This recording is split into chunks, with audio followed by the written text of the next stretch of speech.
यति बेला यो सफलता वास्तवमै महत्त्वपूर्ण छ। त्यसकारण मैले तपाईहरुलाई हार्दिक बधाई भने। अघि पछि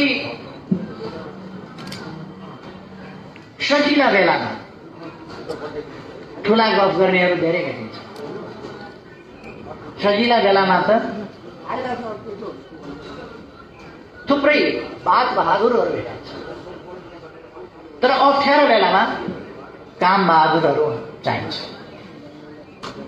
तपाईहरुले बात बहादुर होइन, आफूलाई काम बहादुरको रूपमा स्थापित गर्नुभएको छ र आफ्नो संगठनका उद्देश्य अनुरूपको वास्तविक परिचय प्रस्तुत गर्नुभएको छ भन्ने बताउँ।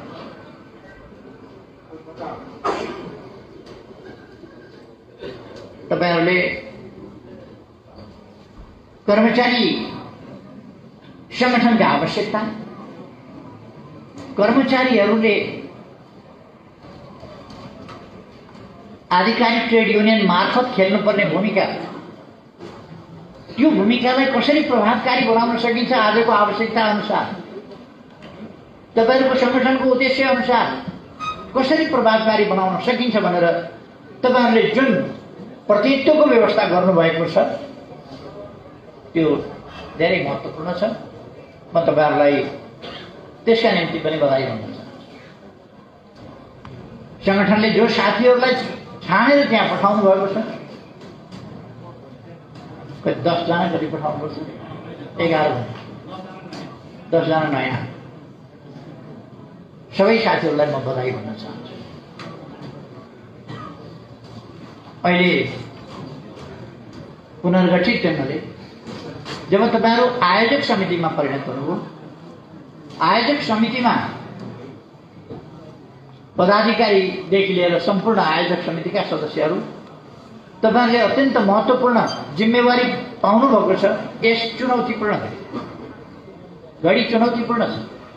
तपाईहरुको सक्रियता हिजोभन्दा डबल आवश्यकता छ। आज हिजोभन्दा बढी मात्रै होइन, 2 गुणा बढी कम से कम तपाईहरुको सक्रियता आवश्यक।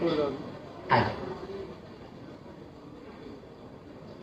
तपाईहरुलाई भत्काउन, फुटाउन, विभाजित गर्न, चुन्न, कमजोर बनाउन, मनोबल टुटाउन, अल्म ल्याउन अनेक शक्तिहरू, कोही अनेक प्रकारका अनुचित अस्त्रहरूका त्रासहरू फैलाए, राज्य सत्ताको दुरुपयोग गर्ने धम्की दिएर अथवा कहिले त्यस्तो साँच्चै गरेर पनि राज्य सत्ताको दुरुपयोग गरेर अपाइक ठाउँमा अनावश्यक ढङ्गले दुःख दिने नियतका साथ सरुवा गर्ने, बढुवा जस्ता कुराहरूमा भेदभाव पक्षपात गर्ने जस्ता कुराहरूका भागभत पनि तपाईहरुलाई दिइएको छ। सँगसँगै त्यस्ता कुराहरूको शिकार बनाउन पनि थालिएको छ। पहिले नै कर्मचारीहरू सरुवा भइसकेका छन्। यस्ता कुराहरूसँग तपाईहरुले सामना गर्नुपर्ने छ र म याद दिलाउन चाहन्छु, यस सङ्घर्षको मैदानमा, यस आन्दोलनका क्रममा निजामती कर्मचारीहरूले आजको यो संगठन गर्ने अधिकार र संगठनात्मक यो हैसियत र संगठनको यो अधिकार कुनै किस्तीमा राखेर कसैले दान दिएर पाएको होइन, तपाईहरुको सङ्घर्षबाट प्राप्त भएको। लोकतन्त्र आएको थियो र पायौ नि भनेर कसैले भन्न सक्छ। लोकतन्त्र आफै आएको पनि होइन, कसैले ल्याइदिएर तपाईहरुलाई लोकतन्त्र दिएको होइन। लोकतन्त्रको लडाईँमा तपाईहरु अग्रभागमा हुनुहुन्थ्यो। त्यसकारण यो तपाईहरुको सङ्घर्षको प्रतिफल। जसरी जनता, समग्र जनता आन्दोलनमा छ, त्यसैगरी तपाईहरु पनि आन्दोलनमा हुनुहुन्थ्यो। तपाईहरुको योगदान छ। त्यसकारण यो लोकतन्त्र, यो संगठनात्मक अधिकार र संगठनको अधिकार र यो हैसियत तपाईहरुले आफ्ना मेहनतबाट, संघर्षबाट, बलिदानबाट प्राप्त गर्नुभएको छ। म त्यसको प्रशंसा गर्न चाहन्छु। मैले लामो बोल्दिनँ आज, अर्को कार्यक्रममा गइहाल्नु पर्ने छ। मलाई लाग्छ मैले धेरै लामो बोल्नु पर्ने नै छैन। यहाँ थुप्रो नेताहरूले बोलिसक्नु भएको छ। महासचिवले पनि म आइपुग्दै बोली सिद्ध्याएर उहाँ हिँड्नु भएको छ। सबै पक्षबाट कुराहरू आइसकेका छन् भन्ने मलाई लाग्छ। त्यसकारण मैले धेरै कुरा भन्नु छैन। एक दुईटा कुरा मात्रै के भन्न चाहन्छु भने तपाईहरु राष्ट्र सेवक हो। तपाईहरुले पारित गर्नुपर्ने, बेलाबाट पारित गर्नुपर्ने प्रस्तावहरू, थुप्रै प्रस्तावहरू पारित गरिसक्नु हो कि बाँकी छ? अब पढ्न बाँकी छ। प्रस्तावहरू तयार गरेको मैले हेरेँ। त्यो प्रस्तावहरू अत्यन्तै उपयुक्त छ, समग्रतालाई समेटे, नियतमा चल्ने होइन, नीतिमा चल्ने। सेवा उपलब्ध गराउँदा, सरकारको काम गर्दा, जनतालाई सेवा उपलब्ध गराउँदा हामी राष्ट्र सेवकहरूले, जनसेवकहरूले नियतबाट निर्देशित होइन, नीतिबाट निर्देशित हुनुपर्दछ, कर्तव्यबाट निर्देशित हुनुपर्दछ, नियम कानुनबाट निर्देशित हुनुपर्दछ। त्यो कुराहरू चाहिँ भन्नु। म प्रधानमन्त्री छँदै अलिक अगाडि नेपालको दोस्रो ठुलो पार्टीले एक थरी कर्मचारीहरू भेला गरे र त्यहाँ एकपछि अर्को नेताको निर्देशन के गयो भने सरकारलाई असहयोग गर्नु भनेर निर्देशन गर्यो। म छक्क भएँ। एउटा देशका नेताले कर्मचारीलाई सरकारलाई असहयोग गर्नु भन्ने निर्देशन कसरी दिन्छ? मलाई अचम्म लाग्यो। कस्तो लोकतन्त्र हो, कस्तो लोकतान्त्रिक पार्टी हो, कस्ता लोकतान्त्रिक नेता हुन्, कस्तो लोकतन्त्र पढाएको थियो। मलाई आश्चर्य लाग्यो। म तपाईहरुलाई भन्न चाहन्छु, त्यस्ता दूषित विचारहरूबाट दुष्प्रभावित हामी हुनु हुँदैन। हाम्रो काम देशको सेवा गर्ने हो, जनताको सेवा गर्ने हो, कर्तव्यनिष्ठ भएर सेवा गर्ने हो। त्यसकारण कुन सरकार छ भन्ने कुरा होइन, आफ्नो कर्तव्य नियम कानुन, बमोजिम नियम कानुनको परिधिभित्र रहेर आफ्नो कर्तव्य जुनसुकै सरकार आओस् तपाईहरुले सक्रियताका साथ निर्वाह गर्नु। सरकारलाई असहयोग गर्ने होइन। सरकारलाई असहयोग गर्ने भनेको काम नगर्ने हो, काम नगर्ने भनेको देश विकासलाई अझ पछाडि पार्ने हो। यो बुद्धि त कांग्रेस र माओवादी केन्द्रको जस्तो भएन। त्यस्तो बुद्धिका पछाडि लाग्नु हुँदैन। हामी राष्ट्र सेवक,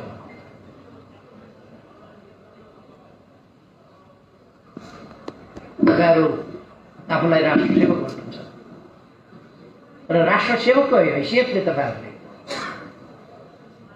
तपाईहरुले कुन पार्टीको सदस्य भनेर सेवा प्रवाह गर्ने होइन। उसले प्राप्त गर्ने सेवा उसको अधिकारको कुरा हो। त्यो सेवा उसलाई उपलब्ध गराउन तपाईहरुको कर्तव्य हो। सेवाग्राहीको सेवा प्राप्त गर्ने अधिकार र राष्ट्र सेवकहरूको सेवा उपलब्ध गराउने कर्तव्य। यस कुराबाट हामी तलमाथि हुनु हुँदैन भन्ने कुरा विचार गर्नुपर्छ। यो कहिल्यै पनि हामी तलमाथि हुनु हुँदैन। तपाईहरुको काँधमा बहुत गहन जिम्मेवारी छ। देशमा अझै पनि भ्रष्टाचार छ। देखे कारबाही गर्ने, नदेखे त फेरि नदेखेको त अब एकदम राम्रै शुद्धै भइगयो। तर हामीले नदेखिकन चाहिँ भ्रष्टाचार गर्ने गर्नु हुँदैन। हामी स्वच्छताको प्रतीक हुनुपर्दछ, स्वच्छताको उदाहरण हुनुपर्दछ, भ्रष्टाचार विरोधको उदाहरण हुनुपर्दछ र आफू पनि भ्रष्टाचार गर्न नदिने, आफू पनि नगर्ने, अरूलाई पनि गर्न नदिने नीति अवलम्बन गर्नुपर्छ। मैले प्रधानमन्त्री छँदा, प्रधानमन्त्री भएकै दिन घोषणा गरेको थिएँ, म आफू पनि भ्रष्टाचार गर्दिनँ, अरूलाई पनि भ्रष्टाचार गर्न दिन्न। त्यसले भ्रष्टाचारीहरूको मनमा ढ्याङ्ग्रो ठोक्यो। उनीहरूले सबै उस्तै त हुन् नि भनेर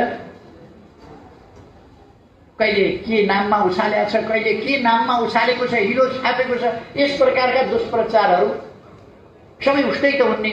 त्यसले भ्रष्टाचार गरे पनि उस्तै त हो नि भन्ने पार्नका लागि त्यो सब हल्ला चलायो।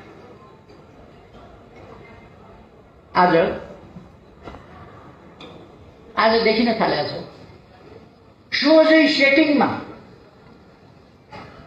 कसलाई भन्सार छुट दिने, कसलाई भन्सार नदिने, के गर्ने कसो गर्ने भन्ने यो अरबौंको खेल भइसक्यो। कसरी यति बेला यो बीचमा आएर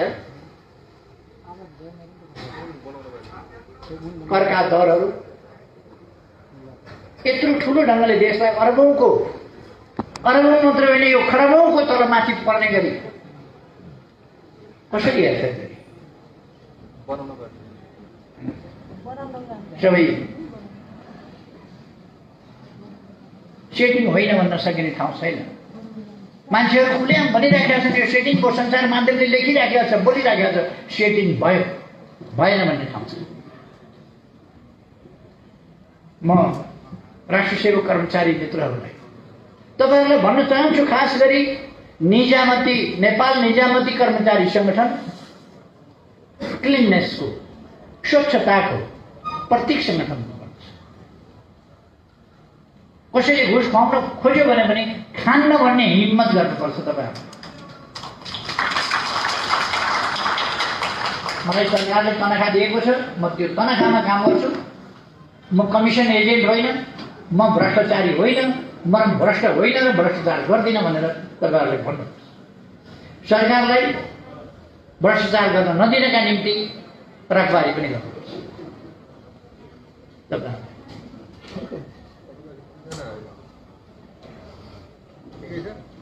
तपाईहरु अब लोकतन्त्र विरोधका तरिकाहरूलाई, शैलीहरूलाई एकदम संयमित ढङ्गले अगाडि लानुपर्छ।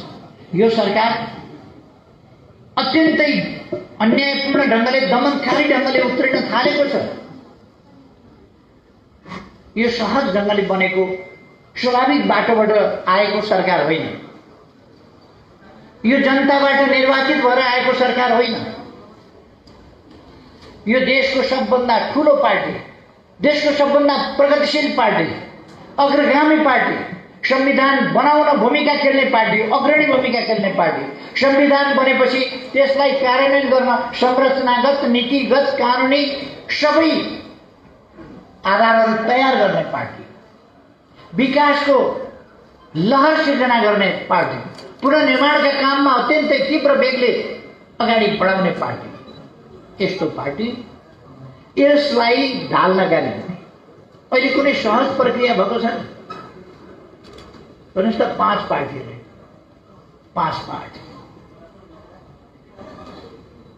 पार्टी जनादेश छ, कोही 1 सीट भन्नुहुन्छ। 5 पार्टी कोही अवैध ढङ्गले दर्ता भएको छ। हामीले साउन 25 गते निकालेका मान्छेहरू सांसद भनेर, केन्द्रीय सदस्य भनेर दर्ता गर्न लागेका छ। निर्वाचन आयोग तमासा गर्छ, सभामुखको मर्यादा नराखेर तमासा गर्छन्। यस विषयमा म अहिले जान चाहन्न धेरै, तर यो सरकार स्वाभाविक ढङ्गले आएको होइन। यो बडो विचित्र ढङ्गले, असंवैधानिक ढङ्गले, सरकार जन्मिने ठाउँमा होइन, यो अनौठो ढङ्गले परमादेशबाट संसदबाट प्रधानमन्त्री छानिएन, प्रधानमन्त्री नियुक्त हुने रीत पुगेर होइन, परमादेशबाट प्रधानमन्त्री छानियो, परमादेशबाट सरकार बन्यो। र यो अस्वाभाविक ढङ्गले, अस्वाभाविक उद्देश्यका साथ त्यसका लागि बनेको सरकार, त्यस कुरालाई हामीले एकता राख्नुपर्छ। र यो अत्यन्तै गैर जिम्मेवार, यो जनताप्रति उत्तरदायी सरकार होइन, गैर जिम्मेवार। फेरि जनताका बीचमा जानुपर्छ भन्ने चुनाव भनेपछि अस्ति देख्नु भएन तपाईहरुले? चुनाव भनेपछि त प्रतिगमन भनेर कराएको देख्नु भएन? थरथर काम्दै डराउँदै चुनाव प्रतिगमन हुन्छ त अब के? अब 1 वर्षपछि प्रतिगमनै हुने भयो त देख्नु। अब 1 वर्षपछि त चुनाव गर्नुपर्छ, 14 महिनापछि 14 महिनापछि त अनिवार्य चुनाव गर्नुपर्छ। के देश अनिवार्य रूपमा प्रतिगमनमा जाने भयो त चुनाव हुँदा? जनादेश आउँदा चुनाव प्रतिगमन हुने भयो? संविधान मिचिने भयो त? कस्तो शासन खोजेका छन् यी तानाशाहहरूले? चुनाव टाल्ने काम। तर कुनै पनि हिसाबले चुनाव नगराएर धर छैन। चुनाव गराउन यिनीहरू बाध्य छन्। तपाईहरुलाई अलिक दुःख कष्ट यस बिचमा दिन सक्छन्। धेरै चिन्ता नगर्नुहोस्। 14 महिनामा चुनाव हुन्छ, 15 महिनामा सरकार बन्छ। यी कता हराउँछन्, कता बिलाउँछन्।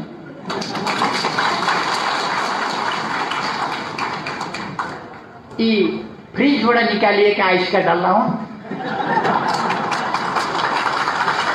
आफै परेको आइस होइन यो, फ्रिजमा बनाइएका आइसहरू। यी डल्ला बाहिर राखिदिएपछि एकछिनपछि पग्ले आउँछ। त्यसकारण धेरै चिन्ता गर्नु पर्दैन। आफ्ना सही र महान उद्देश्यमा अगाडि बढ्नुहोस्। म साथीहरूलाई त्यो आग्रह गर्न चाहन्छु, महान उद्देश्यमा अगाडि बढ्नुहोस्। कर्मचारी तन्त्र स्वच्छ हुनुपर्दछ, सेवा प्रदायक हुनुपर्दछ र सक्रिय हुनुपर्दछ। स्वच्छ सक्रियतापूर्वक सेवा प्रदाय गर्ने त्यस्तो यो संस्था हो कर्मचारी तन्त्र। त्यो संरचना हो र त्यसको स्वच्छताको सेवा प्रवाह गर्ने सबभन्दा प्रभावकारी ढङ्गले सेवा प्रवाह गर्ने तपाईहरुको संगठन हो। यसले नमुना बन्नुपर्दछ, आदर्श बन्नुपर्दछ हरेक कोणबाट। सेवाग्राही तपाईका आउँदा त्यो नेपाल निजामती कर्मचारी संगठनको कर्मचारी रहेछ क्यार भन्ने कुरा तपाईका आउँदा थाहा पाउनुपर्छ। फाइल रोकिएन, पैसाको आश गरिएन, पैसा खोजिएन, भोलि आउनु भनिएन। 5 मिनेट पर्खिएर पनि आज समय सिद्धियो भन्नको सट्टा 5 मिनेट पर्खिएर पनि त्यो काम गरिदिएर भोलि आउनु भनेको गाउँबाट आएको सर्वसाधारणलाई सजिलो कुरा छैन। फेरि एक रात थप होटलमा बस्नु पर्यो, फेरि 2 छाक थप खाना खाने खर्च गर्नु पर्यो। उसले सजिलोसँग त्यो पैसा ल्याएको हुँदैन। त्यो कुरालाई, त्यस मर्मलाई हामीले बुझेर, गरिबका मर्मलाई बुझेर हामीले सेवा प्रवाह गर्नुपर्छ। तपाईहरुको आफ्नो निजामती कर्मचारीहरूको हक हितका प्रश्नहरू, वृत्ति विकासका प्रश्नहरू, तपाई माथि कुनै ज्यादती अन्याय हुन नपाओस् भन्नका लागि गर्नुपर्ने कामहरू, यसका निम्ति तपाईहरुले चढाएको हुने, आवाज उठाउने र सबभन्दा बढी आधिकारिक ट्रेड युनियन मार्फत सरकारसँग डिल गर्ने, सरकारलाई उपयुक्त ढङ्गले प्रस्ताव राखेर दबाब दिने। कहिले कहिले उपयुक्त सरकार भयो भने साधारण दबाब दिँदा ध्यानाकर्षण गर्दा पुग्छ। कहिले कहिले बुझाउन गाह्रो पर्ने सरकार हुन्छ, त्यसलाई अलिक बुझ्ने गरी भन्नुपर्ने खण्ड पनि आउँछ। त्यस्तो अवस्थामा भरसक हामी पनि ध्यान दिन्छौँ कि सरकार जथाभावी स्वेच्छाचारी ढङ्गले नचलोस्, दमनकारी भएर नजाओस्, लोकतान्त्रिक र कानुनी राजको हिसाबले सरकार चलोस्। हाम्रो ध्यान त्यतापट्टि हुन्छ। यतापट्टिका कर्तव्यहरू पनि तपाईहरुले पूरा गर्नुपर्छ। आफ्नो संगठन, आफ्ना संगठनका उद्देश्यहरू, यिनीहरूलाई लिएर तपाईहरु कर्मचारीका बीचमा व्यापक रूपले जाने। अब त हाम्रो एकता पनि भइगयो, धेरै साथीहरू झन् आइसक्नुभयो, झन् हामी मजबुर भइसक्यौँ। अब 8औं बैठकले आयोजक समिति बनाइसक्यो। अब 11औं राष्ट्रिय अधिवेशन हुन्छ। त्यसो भएपछि हामी एकदम सुरु अगाडि बढ्छौँ मात्रै भनेर हुँदैन। तपाईहरु हरेक कर्मचारीका बीचमा जानुपर्छ। जो तपाईहरुको संगठनमा हुनुहुन्न ती सबै बाटो बिराएका हुन् भन्ने तपाईले ठान्नु। ती बाटो बिराएका हुन्, नबुझेका हुन्, आफ्नै हित नबुझेर आफ्नै खुट्टामा बन्चरो हान्ने सङ्गठनमा गएर काम गरिरहेको छ। तिनलाई त्यहाँबाट उन्मुक्ति दिनुपर्छ। तिनको उद्धार कसले गर्ने? तिनको वैचारिक उद्धार। धेरै प्रकारका रेस्क्यु हुन्छन् नि, तिनको वैचारिक रेस्क्यु, त्यो उद्धार चाहिँ तपाईँहरूको सङ्गठनले गर्नुपर्छ। जिल्ला जिल्लामा, कार्यालय कार्यालयमा सोचे अस्वीकार गर्नुपर्दछ र त्यो हटाउनुपर्छ। कुनै पनि कर्मचारीलाई कर्का दबाब कुनै प्रकारकोले आफ्नो सङ्गठनमा ल्याउनु हुँदैन। फेरि हामी पनि अलोकतान्त्रिक भइहाल्छ। विचारले कन्भिन्स गरेर होइन, कुनै प्रकारको दबाब दिएर। हुनसक्छ कुनै ठाउँमा हामीभन्दा मातहतमा कुनै कर्मचारी होला, त्यसो भने उसलाई दबाब दिने जस्ता खालको कामहरू दबाबबाट होइन, स्वेच्छाको विषय बनाउनुपर्छ। हाम्रो सङ्गठनमा प्रवेश गर्ने कुरा, शरीक हुने कुरा, सङ्गठित हुने कुरा छनौटको विषय हुनुपर्दछ। कर्मचारी छनौटको विषय, रोजाइको विषय हुनुपर्दछ। हाम्रा विचार, हाम्रा व्यवहारहरूले, हाम्रा मान उद्देश्यहरूले ती उद्देश्य विचार र व्यवहारबाट आकर्षित गरेर नै हामीले उनीहरूलाई सङ्गठित गर्नुपर्छ। तपाईँहरूको उच्च मनोबल देखेर मलाई खुसी लागेको छ। यसले तपाईँहरूलाई सफलतातिर डोर्याउँछ, पुर्याउँछ भन्ने मैले ठानेको छु।